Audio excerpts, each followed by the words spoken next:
Hello दोस्तों, आपका स्वागत है ज्ञान फॉर जॉब चैनल में। दोस्तों, आज की इस वीडियो में हम आवर्त सारणी से पूछे जाने वाले सभी महत्वपूर्ण क्वेश्चंस और कंसेप्ट को सीखेंगे, जो कि पूर्णतः एनसीईआरटी बेस्ड होगा। तो वीडियो को शुरू से अंत तक जरूर देखिएगा, जिससे आपके सारे कॉन्सेप्ट क्लियर हो सके। तो चलिए स्टार्ट करते हैं। दोस्तों, आंसर आप पहले खुद से देने का प्रयत्न कीजिएगा, ठीक है? उसके बाद मैं तो दूंगा ही। तो चलिए, पहला प्रश्न है दोस्तों, आधुनिक आवर्त सारणी के बारे में क्या सत्य है? दोस्तों, आधुनिक आवर्त सारणी में कुल 118 तत्व हैं, यानी कि अब तक कुल 118 तत्व की खोज हो चुकी है, तो ये सही है। इसमें 94 तत्व प्राकृतिक हैं, ये भी सही है। इसमें 18 समूह और 7 आवर्त है, ठीक है दोस्तों। इसमें 18 समूह और 7 आवर्त हैं, ठीक है। तो इसका आंसर होगा ऑप्शन डी, सभी सही है।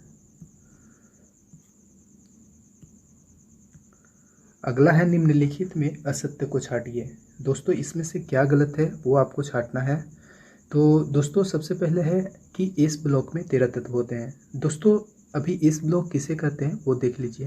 दोस्तों, ये जो पहला और दूसरा ग्रुप होता है, इसी को एस ब्लॉक कहा जाता है, ठीक है। और इसमें कुल 13 तत्व होते हैं।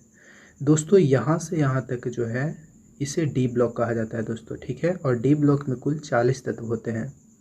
और दोस्तों, यहाँ से लेकर यहाँ तक इसे पी ब्लॉक कहा जाता है दोस्तों, ठीक है। और पी ब्लॉक में कुल 37 तत्व होते हैं।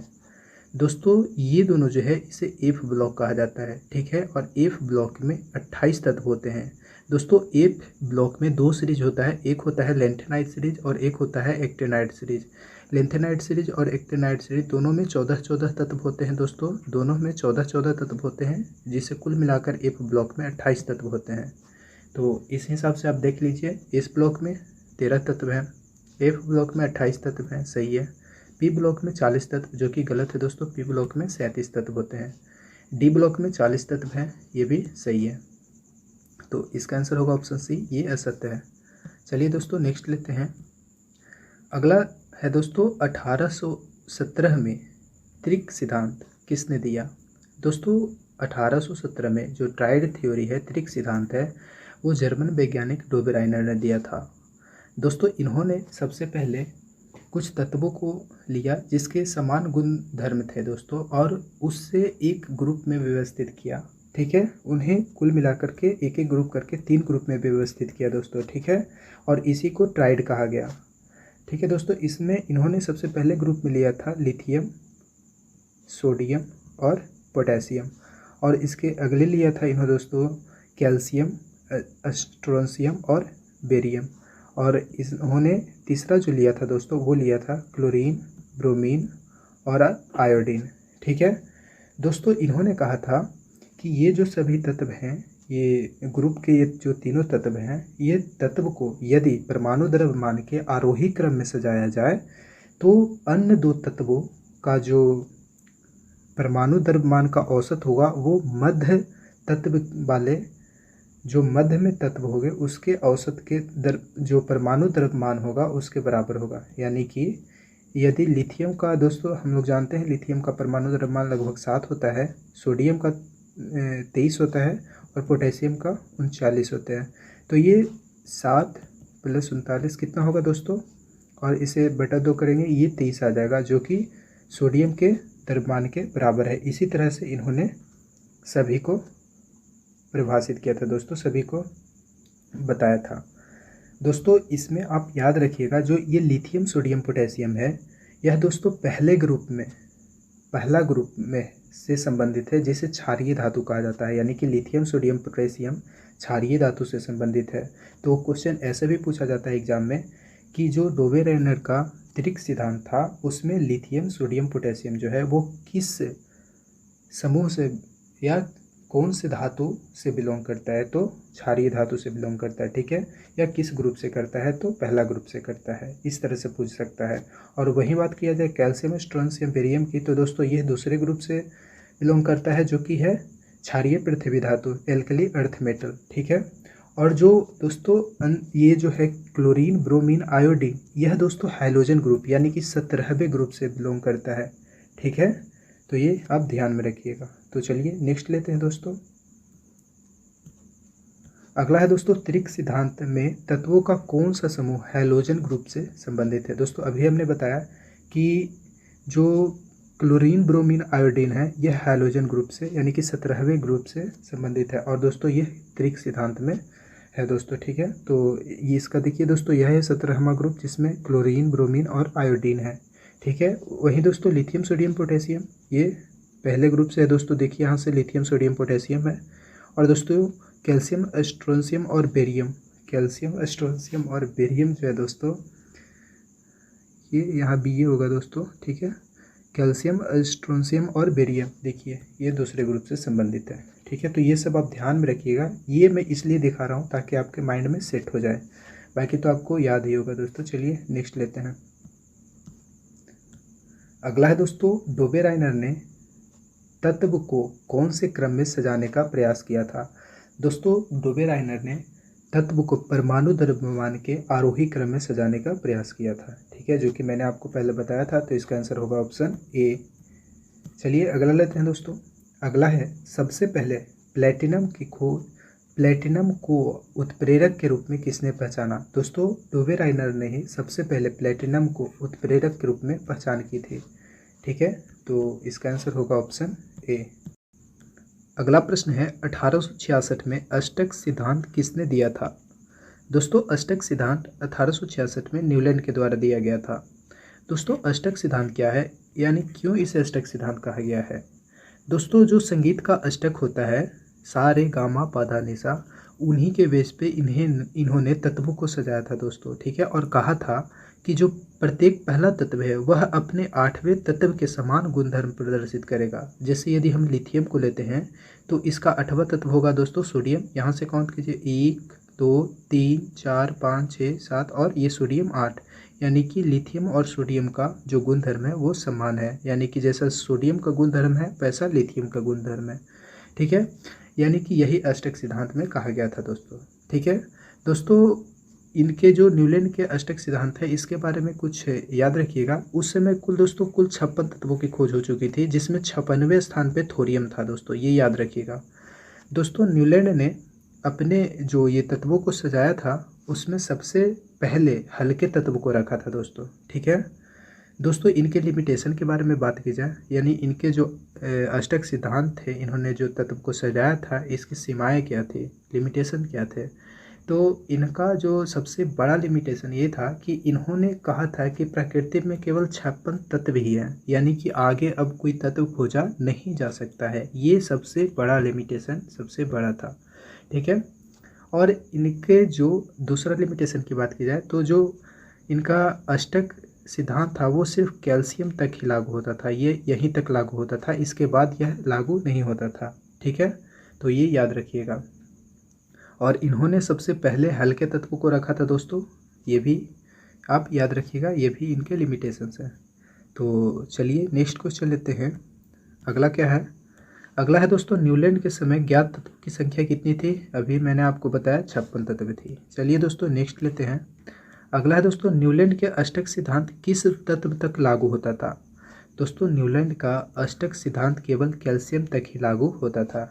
ठीक है, चलिए नेक्स्ट लेते हैं।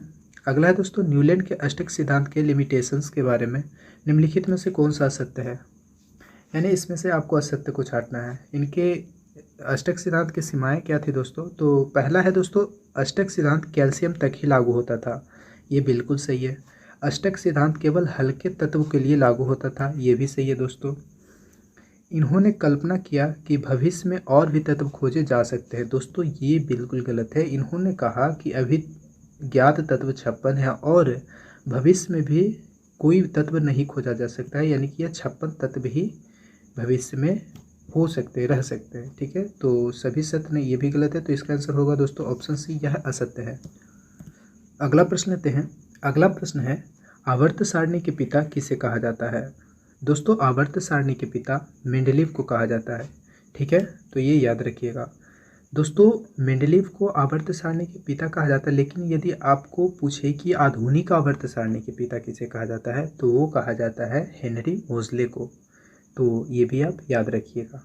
ठीक है दोस्तों, बात की जाए मेंडलीव के बारे में तो दोस्तों यह रूसी वैज्ञानिक थे और दोस्तों इन्होंने अपना आवर्त सारणी है वो सजाया था परमाणु द्रव्यमान के आरोही क्रम में। ठीक है, यानी कि परमाणु द्रव्यमान के आरोही क्रम में इन्होंने भी सजाया था। और दोस्तों इन्हें आवर्त सारणी के पिता किसे क्यों कहा जाता है? क्योंकि दोस्तों सबसे पहले इन्होंने वर्गीकरण किया था तत्वों का और उसे आवर्त और समूह में बांटा था दोस्तों। ठीक है, यानी कि सबसे पहले समूह और आवर्त में इन्होंने ही वर्गीकरण किया था तत्वों को, इसीलिए इन्हें आवर्त सारणी का पिता कहा जाता है। दोस्तों इन्होंने अपना आवर्त सारणी जो है दोस्तों वह 1869 में बनाकर तैयार किया। और दोस्तों इनके आवर्त सारणी जो है वह जर्मन पत्रिका में 1872 में प्रकाशित हुआ दोस्तों। ठीक है, तो ये सब आप याद रखिएगा। चलिए अगला लेते हैं दोस्तों। अगला है तत्वों के वर्गीकरण का श्रेय किसे दिया जाता है? तो दोस्तों वो मेंडलीव को दिया जाता है। ठीक है, तो इसका आंसर होगा ऑप्शन बी। चलिए दोस्तों नेक्स्ट लेते हैं। अगला है मेंडलीव के आवर्त सारणी के बारे में क्या सत्य है? इन्होंने सारणी के परमाणु द्रव्यमान के आरोही क्रम में सजाया। ये दोस्तों बिल्कुल सही है। इन्होंने कहा कि तत्व के गुणधर्म उनके परमाणु द्रव्यमान के आवर्त फलन होते हैं। ये सही है दोस्तों। इन्होंने अपने सिद्धांत में कहा था कि जो तत्व हैं उनके गुणधर्म उनके परमाणु द्रव्यमान के आवर्त फलन होते हैं। ठीक है, और दोस्तों इनके समय कुल ज्ञात तत्व 63 थे, यानी कि इन्होंने कुल 63 तत्व को वर्गीकृत किया था दोस्तों। ठीक है, यानी कि उस समय कुल ज्ञात तत्व 63 थे, याद रखिएगा। अगला प्रश्न है मेंडलीव की आवर्त सारणी कब प्रकाशित हुई? दोस्तों मेंडलीव की आवर्त सारणी 1872 में जर्मन पत्रिका में प्रकाशित हुई थी। ठीक है, तो ये याद रखिएगा। दोस्तों इनके आवर्त सारणी की कुछ महत्वपूर्ण उपलब्धियां याद रखिएगा। इन्होंने सबसे पहले ये महत्वपूर्ण उपलब्धि थी कि इन्होंने कहा था कि भविष्य में और भी तत्व खोजे जा सकते हैं और उनके लिए इन्होंने जगह भी छोड़ी थी। इन्होंने एका उपसर्ग लगाकर कुछ तत्व के लिए इन्होंने जगह छोड़ी, जिसमें सबसे पहले एका उपसर्ग लगाकर एका एल्युमिनियम, एका सिलिकॉन, एका बोरॉन। और दोस्तों इन्होंने इसके लिए जगह छोड़ी कि यहाँ भविष्य में तत्व खोजे जा सकते हैं और जो एका एल्युमिनियम के समान गुणधर्म प्रदर्शित करेगा वो यहाँ पे रखा जाएगा। और एका एल्युमिनियम के जगह दोस्तों इन्होंने जो भविष्य में खोजा गया तत्व जो रखा गया एका एल्युमिनियम के जगह दोस्तों वो रखा गया गैलियम को, एका सिलिकॉन के जगह दोस्तों रखा गया जर्मेनियम को और एका बोरॉन के जगह रखा गया दोस्तों स्कैंडियम को। ठीक है, तो ये सब आप याद रखिए। चलिए अगला लेते हैं दोस्तों। अगला प्रश्न है मेंडलीव के आवर्त सारणी के उपलब्धियों के बारे में कौन सा सत्य है? इन्होंने भविष्यवाणी की कि भविष्य में और भी तत्व खोजे जा सकते हैं। सही है। इन्होंने सर्वप्रथम सारणी को समूह और आवर्त में बांटा। ये भी सही है। इन्होंने एका उपसर्ग लगाकर भविष्य में ज्ञात होने वाले तत्वों के लिए जगह छोड़ी। ये भी सही है। तो इसका आंसर होगा ऑप्शन डी, सभी सत्य हैं। अगला प्रश्न है एका एल्युमिनियम का गुणधर्म किससे मिलता है? तो दोस्तों अभी मैंने आपको बताया कि एका एल्युमिनियम का जो गुणधर्म है वो गैलियम से मिलता है। ठीक है, सॉरी यहाँ गैलियम से मिलता है दोस्तों। इसका आंसर होगा ऑप्शन ए। और दोस्तों एका सिलिकॉन का जो है वो जर्मेनियम से मिलता है, एका बोरॉन का स्कैंडियम से मिलता है। ठीक है, तो ये सब याद रखिएगा। चलिए नेक्स्ट लेते हैं। अगला है दोस्तों मेंडलीव की आवर्त सारणी के लिमिटेशंस के बारे में कौन सा सत्य है? दोस्तों इन्होंने हाइड्रोजन को स्थान नहीं दे पाए, ये सबसे बड़ा इनका लिमिटेशन था दोस्तों। ठीक है, तो ये याद रखिएगा। भारी तत्व हल्के तत्व से पहले स्थान दिया था। दोस्तों इन्होंने भारी तत्व को हल्के तत्व से पहले स्थान दिया था। ये भी सही है। तो इसका आंसर होगा ऑप्शन ए और बी। दोस्तों वो कैसे, इन्होंने याद रखिएगा कि इन्होंने सबसे पहले जो कोबाल्ट है उसे निकल से पहले रख दिया था दोस्तों, जबकि कोबाल्ट का परमाणु द्रव्यमान दोस्तों लगभग 58 होता है, 58.9 होता है। और दोस्तों निकल की जो होता है वो 58.7 होता है। ठीक है, तो इन्होंने क्या किया था कि ये परमाणु द्रव्यमान, जबकि इन्होंने अपने थ्योरी में बताया था कि परमाणु द्रव्यमान के आरोही क्रम में, यानी कि घटते से बढ़ते, यानी कि पहले ये होना चाहिए था बाद में ये होना चाहिए था, लेकिन इन्होंने कोबाल्ट को पहले रख दिया निकल से, यानी कि सबसे ज़्यादा द्रव्यमान है उसे ही पहले रख दिया था। तो ये भी एक लिमिटेशन है दोस्तों। ठीक है, अगला प्रश्न है आधुनिक आवर्त सारणी की खोज किसने की? दोस्तों अंग्रेजी वैज्ञानिक हेनरी मोजले ने 1913 ईस्वी में आधुनिक आवर्त सारणी की खोज की, यानी कि अपना आधुनिक आवर्त सारणी पेश किया था दोस्तों। ठीक है, इसलिए इन्हें आधुनिक आवर्त सारणी का पिता कहा जाता है। ठीक है दोस्तों, इन्होंने 18 वर्ग और 7 आवर्त, यानी कि 18 समूह और 7 आवर्त में आवर्त सारणी को तैयार किया। ठीक है दोस्तों, इन्होंने अपना सिद्धांत दिया और कहा कि तत्वों का गुणधर्म उनकी परमाणु संख्या के आवर्त फलन होते हैं। जबकि मेंडलीव ने क्या कहा था दोस्तों कि तत्वों का गुणधर्म उनके परमाणु द्रव्यमान के आवर्त फलन होते हैं, लेकिन इन्होंने कहा कि तत्वों का गुणधर्म उनके परमाणु संख्या के आवर्त फलन होते हैं। ठीक है, और इन्होंने तत्वों को परमाणु क्रमांक के आरोही क्रम में सजाया। ठीक है, बाकी सभी ने परमाणु द्रव्यमान के आरोही क्रम में सजाया था, लेकिन इन्होंने परमाणु क्रमांक के आरोही क्रम में सजाया था। ठीक है, तो ये याद रखिएगा। अगला प्रश्न है, मोसले के आवर्त सारणी के बारे में क्या सत्य है? इन्होंने आवर्त सारणी को परमाणु संख्या के आरोही क्रम में सजाया। सही है। इन्होंने कहा कि तत्वों के गुणधर्म उनके परमाणु संख्या के आवर्त फलन होते हैं। ये सही है। इन्होंने 18 समूह और 7 आवर्त में तत्वों को बांटा दोस्तों। ठीक है, इन्होंने 118 तत्वों को 18 समूह और 7 आवर्त में बांटा, यानी इसका आंसर होगा ऑप्शन डी, सभी सही है। चलिए दोस्तों नेक्स्ट लेते हैं। अगला है दोस्तों, दूसरे आवर्त में तत्वों की कुल संख्या कितनी होती है? तो दोस्तों देखिए दोस्तों, दूसरे आवर्त में तत्वों की संख्या 8 होती है दोस्तों। आप याद रखिएगा कि कुल 7 आवर्त हैं, जिसमें आप याद रखिए 1 2 3 4 5 6 7, जिसमें दोस्तों पहले आवर्त में 2 होते हैं, दूसरे में 8, तीसरे में 8, चौथे में 18, पाँचवें में 18, छठे में 32 और सातवें में 32 होता है दोस्तों। ठीक है, तो इस तरह से आप याद रखिएगा दोस्तों, 2 8 8 18 18 32 32, 2 8 8 18 18 32 32, इस तरह से आप याद रखिएगा। यदि आपसे पूछे कि 5वें आवर्त में तत्वों की कुल संख्या 18, छठे आवर्त में तत्वों की कुल संख्या 32, दूसरे आवर्त में तत्वों की कुल संख्या तो 8 होगा। ठीक है, इस तरह से आप याद रखिएगा। इसका आंसर होगा ऑप्शन बी। अगला है दोस्तों, आवर्त में धात्विक अभिलक्षण, यानी कि आवर्त में धात्विक अभिलक्षण क्या होता है दोस्तों? दोस्तों इसे समझने से पहले आप कुछ बातें को याद रखिएगा दोस्तों। ठीक है, जिसमें सबसे पहले आप ये याद रखिएगा कि जब भी आवर्त की बात की जाए आवर्त सारणी में, तो आप याद रखिएगा कि हम आवर्त में बाएं से दाएं जाते हैं। जब भी आवर्त की बात की जाए तो याद रखिएगा आवर्त में बाएं से दाएं जाते हैं। ठीक है, यानी कि आप समझ जाइए कि यहाँ क्या पूछ रहा है कि आवर्त में बाएं से दाएं जाने पे धात्विक अभिलक्षण क्या होता है।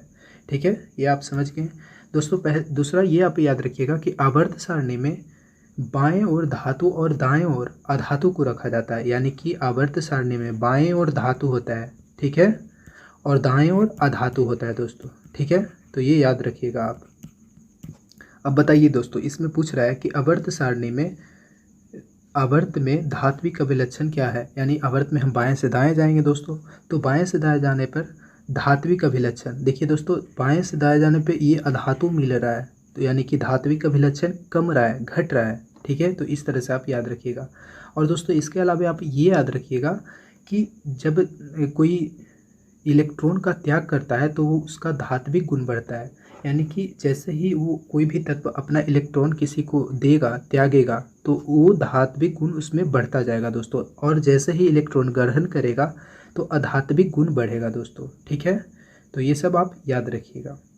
और दोस्तों ये तो आप याद रखिए कि आवर्त सारणी में आवर्त में हम बाएं से दाएं जाते हैं, लेकिन अगर वर्ग की बात की जाए दोस्तों तो वर्ग में ऊपर से नीचे आते हैं, ये भी आप याद रखिएगा। चलिए दोस्तों, इससे पहले इसका तो आंसर आप जान गए दोस्तों, इसका आंसर होगा ऑप्शन बी, धात्विक गुण क्या होगा दोस्तों, घटेगा। चलिए नेक्स्ट लेते दोस्तों ये सारणी है दोस्तों, इसको आपको याद करना है। और दोस्तों इसको मैं आपको याद करवा देता हूँ। ठीक है दोस्तों, ये याद करना बहुत आसान है, बस आप सिर्फ ध्यान से इसे देखिए दोस्तों। देखिए, पहले मैंने आपको बताया कि आवर्त में बाएं से दाएं जाते हैं, जो कि यहाँ पे लिखा हुआ है दोस्तों। वर्ग में ऊपर से नीचे जाते हैं, ये भी आपको बताया मैंने, तो ये आप याद रखिए। सबसे पहले दोस्तों मैंने आपको बताया कि आवर्त सारणी में बाएं तरफ धातु को रखा गया है। ठीक है, बाएं तरफ धातु को रखा गया और दाएं तरफ अधातु को रखा गया है, यानी कि हम आवर्त सारणी में दाहिने तरफ जाएंगे, इस तरह से जाएंगे, तो बताइए इधर अधातु रखा गया है तो अधात्विक गुण क्या होगा दोस्तों, बढ़ेगा। मैंने आपको पहले बताया कि यदि कोई धातु है वो इलेक्ट्रॉन त्याग करता है, ठीक है, कोई भी धातु है वो इलेक्ट्रॉन त्याग करके धातु बनता है, और जो भी इलेक्ट्रॉन त्याग करेगा उस पर प्लस चार्ज आएगा दोस्तों। ठीक है, जो भी इलेक्ट्रॉन त्याग करेगा उस पर प्लस चार्ज होगा, और जो ग्रहण करेगा वो अधातु बनेगा, यानी कि जो इलेक्ट्रॉन ग्रहण करता है वो अधातु होता है, यानी कि इलेक्ट्रॉन ग्रहण करेगा, जैसे जैसे ग्रहण करेगा वैसे वैसे उसके अधात्विक प्रवृत्ति बढ़ती जाएगी दोस्तों, और वो ऋणात्मक होगा, यानी कि वो उधार ले रहा है किसी से इलेक्ट्रॉन, इसलिए वो ऋणी हुआ, ऋणात्मक हुआ। और जो देगा वो तो धनात्मक होगा, क्योंकि वो दान कर रहा है, धनात्मक होगा, ठीक है। और जो इलेक्ट्रॉन दान करेगा वो धातु होगा। तो ये सब आप याद रखिए, यानी ये सब एक दूसरे से रिलेट हो गया। बस आपको माइंड में अब ये सेट रखना है कि बाएं तरफ धातु है और दाएं तरफ अधातु है। अब बस क्वेश्चन की ओर अब चलते हैं। यदि क्वेश्चन आपसे पूछे कि वर्ग में ऊपर से नीचे आने पर, तो दोस्तों ये याद रखिएगा, ये भी आप याद रखिएगा कि आवर्त में अगर बाएं से दाएं जाएंगे उसके ठीक उल्टा ऊपर से नीचे आने पर होगा वर्ग में, ठीक है दोस्तों। यानी कि आप सिर्फ आवर्त वाला याद रखिएगा, उसके ठीक उल्टा कर दीजिएगा वर्ग में। तो चलिए अब क्वेश्चन देखिए दोस्तों, यदि पूछा जाए कि धात्विक गुण क्या होगा आवर्त में बाएं से दाएं जाने पर, तो दोस्तों मैंने आपको बताया कि दाएं यानी कि इस तरफ अधातु रखा गया है, तो धात्विक गुण। तो दोस्तों इधर तो जाएंगे तो अधात्विक गुण बढ़ेगा, ना कि धातु। इधर आने पर धात्विक गुण बढ़ेगा दोस्तों, ठीक है। तो इधर हम जा रहे हैं दोस्तों, तो अधात्विक गुण यहाँ पे बढ़ेगा, लेकिन धात्विक गुण घटेगा। इलेक्ट्रॉन त्यागने की प्रवृत्ति, यानी कि इलेक्ट्रॉन त्यागेगा तो धातु होगा दोस्तों, यानी कि इलेक्ट्रॉन त्यागने की प्रवृत्ति भी घटेगी, लेकिन ऊपर से नीचे आने पे बढ़ेगी। ठीक इसके उल्टा कर देंगे दोस्तों, ठीक है। अब दोस्तों ये याद हो गया, तो ये भी आपको याद हो जाएगा कि इस तरफ अधातु है, तो इधर जाने पे अधात्विक गुण बढ़ेगा। आवर्त में बाएं से दाएं जाने पर अधात्विक गुण बढ़ेगा। और बस दोस्तों आप ये जरूर याद रखिएगा कि आवर्त में हम बाएं से दाएं जाते हैं और वर्ग में ऊपर से नीचे आते हैं, ठीक है। तो ये दोनों तो आई होप आपको याद हो गया होगा। अब बात की जाए दोस्तों त्रिज्या की, त्रिज्या आकार आयतन, यानी कि त्रिज्या और आकार आयतन ये तीनों एक दूसरे से रिलेट करता है। तो दोस्तों देखिए, आप ये फिगर याद रखिए, ठीक याद रखिए। जस्ट दोस्तों ये इस तरह से वर्ग में ऊपर से नीचे आ रहे हैं, ये बस ये फिगर आप याद रखिए। यानी कि आप ये याद रखिए कि वर्ग में यदि हम ऊपर से नीचे आ रहे थे तो जो त्रिज्या है, आकार है, वो बढ़ रहा था दोस्तों, ठीक है। अब आकार बढ़ेगा तो आयतन भी बढ़ेगा दोस्तों, और ठीक इसके उल्टा आवर्त में होगा। ये तो आप याद ही, आपको पता ही है। तो देखिए दोस्तों, ऊपर से नीचे आने पे इसका त्रिज्या क्या होगा दोस्तों, बढ़ेगा, तत्वों का त्रिज्या बढ़ेगा। तो इसका आवर्त में क्या होगा दोस्तों, घटेगा। तो ये आपको याद हो गया होगा दोस्तों। अब बात करते हैं संयोजकता की। दोस्तों संयोजकता किसी भी तत्व के उसके बाहरी कोश में उपस्थित संयोजक इलेक्ट्रॉन पर ये संयोजकता निर्भर करता है दोस्तों, ठीक है। देखिए दोस्तों, जैसे पहले ग्रुप का मैंने लिया हाइड्रोजन, लिथियम, सोडियम, पोटेशियम।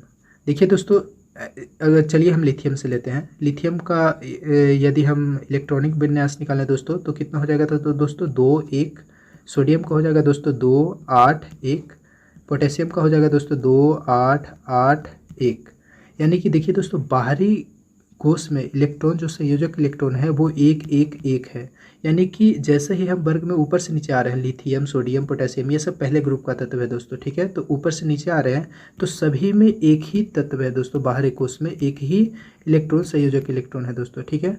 तो यानी कि ऊपर से नीचे आने पर जो संयोजकता है वो अपवर्तित रहता है दोस्तों, यानी कि सभी में 1 1 1 1 1।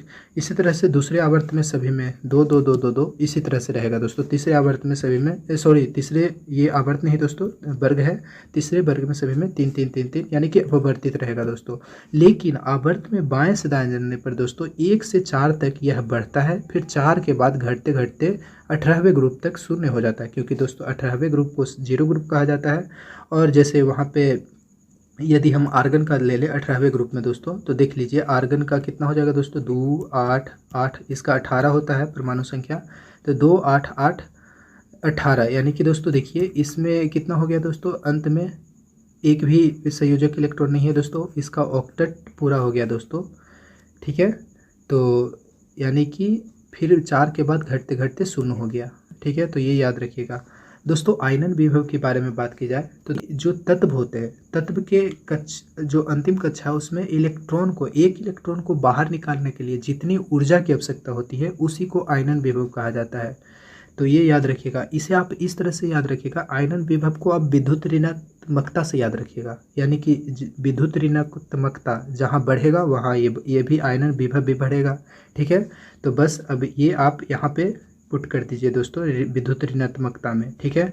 तो चलिए दोस्तों, अब विद्युत ऋणात्मकता किधर बढ़ता है दोस्तों, यानी कि जहाँ आध्यात्मिक गुण बढ़ेगा वहाँ विद्युत ऋणात्मकता बढ़ेगा, वहाँ आयनन विभव बढ़ेगा।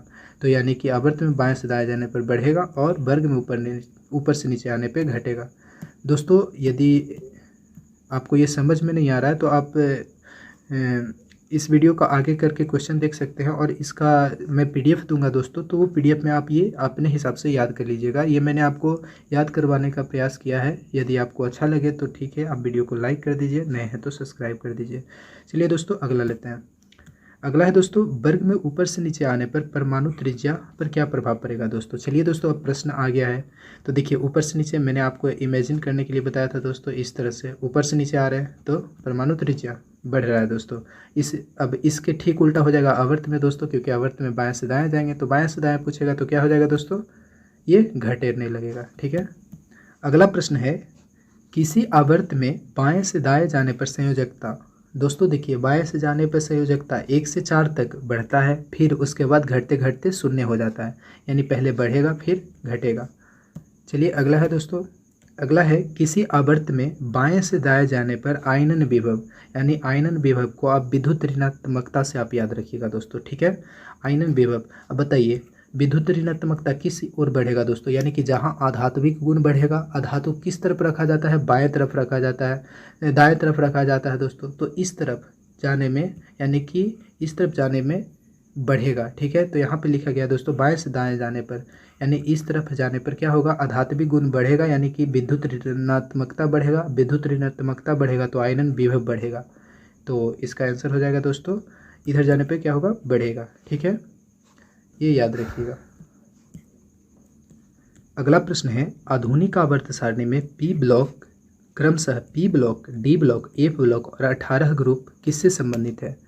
दोस्तों ये याद रखिएगा कि पी ब्लॉक मैंने आपको स्टार्टिंग में बताया दोस्तों, ये दोनों को पी ब्लॉक कहा जाता है। ठीक है, और पी ब्लॉक में ये जो पहला ग्रुप है दोस्तों, इसे क्षारीय धातु कहा जाता है, एल्कली मेटल कहा जाता है दोस्तों। और दूसरा जो है ग्रुप, यानी कि पी ग्रुप में ही पहला और दूसरा ग्रुप, इसे कहा जाता है क्षारीय मृदा धातु, इसे एल्कली अर्थ मेटल कहा जाता है दोस्तों। ठीक है, तो पी ग्रुप जो है वो क्षारीय और क्षारीय मृदा धातु से संबंधित है। अब दोस्तों डी ब्लॉक मैंने आपको बताया, यहाँ से यहाँ तक इसे डी ब्लॉक कहा जाता है दोस्तों। ठीक है, इसे दोस्तों ट्रांजिशन एलिमेंट कहा जाता है। ठीक है, इसे ट्रांजिशन तत्व यानी संक्रमण तत्व कहा जाता है दोस्तों। ठीक है, और एफ ब्लॉक मैंने आपको बताया, इसे एफ ब्लॉक कहा जाता है। एफ ब्लॉक को इनर ट्रांजिशन एलिमेंट कहा जाता है, यानी कि अंतः संक्रमण तत्व कहा जाता है। ठीक है, तो ये याद रखिएगा। और दोस्तों 18वें ग्रुप को जीरो ग्रुप कहा जाता है, ये तो सभी को पता है दोस्तों। या इसे अक्रिय गैस, इसमें जितने भी अक्रिय गैस है वो सब 18वें ग्रुप में है दोस्तों। ठीक है, तो इस तरह से अब सजा लेते हैं दोस्तों, इसमें क्या कहा गया है। तो क्रमशः पी ब्लॉक क्षारीय और क्षारीय मृदा धातु है दोस्तों, क्षारीय धातु और क्षारीय मृदा धातु है दोस्तों। तो देखिए इसका आंसर पहला तो दो होगा दोस्तों, दो तीनों में है। चलिए दोस्तों अगला देखते हैं, डी ब्लॉक में क्या है दोस्तों, संक्रमण तत्व है। ठीक है, तो 2 के बाद 3 होगा। चलिए बी और डी में है। अब देखिए दोस्तों उसके बाद एफ ब्लॉक में अंतः संक्रमण, यानी कि एफ ब्लॉक में अंतः संक्रमण तत्व होते हैं, तो इसका 4 होगा दोस्तों। ठीक है, यानी कि ऑप्शन डी इसका सही आंसर है। चलिए दोस्तों नेक्स्ट लेते हैं। अगला प्रश्न है, आवर्त सारणी के मध्य के तत्व को क्या कहा जाता है दोस्तों। इसके मध्य के तत्व ये है दोस्तों। ठीक है, इसे डी ब्लॉक कहा जाता है। अभी मैंने आपको बताया कि डी ब्लॉक में कौन सा तत्व होता है दोस्तों, ट्रांजिशन एलिमेंट होता है। तो इसका आंसर होगा ऑप्शन सी, संक्रमण तत्व। दोस्तों अगला और अंतिम प्रश्न आपके लिए है दोस्तों, इसमें ये प्रश्न है, इसका आंसर आपको कमेंट बॉक्स में देना है। और दोस्तों आप ज़रूर दीजिएगा, यदि आप यहाँ तक पहुँच गए हैं, आप वीडियो देखे हैं बहुत अच्छे से, तो आप आंसर ज़रूर दे पाएंगे दोस्तों। आई होप कि आप इसका आंसर दे पाएँ। इसका आंसर क्या होगा आपको कमेंट बॉक्स में बताना है। आधुनिक आवर्त सारणी के 18वें ग्रुप में 18वां जो ग्रुप है, 18th ग्रुप, किससे संबंधित है। इसका आंसर आप कमेंट बॉक्स में ज़रूर दीजिएगा दोस्तों।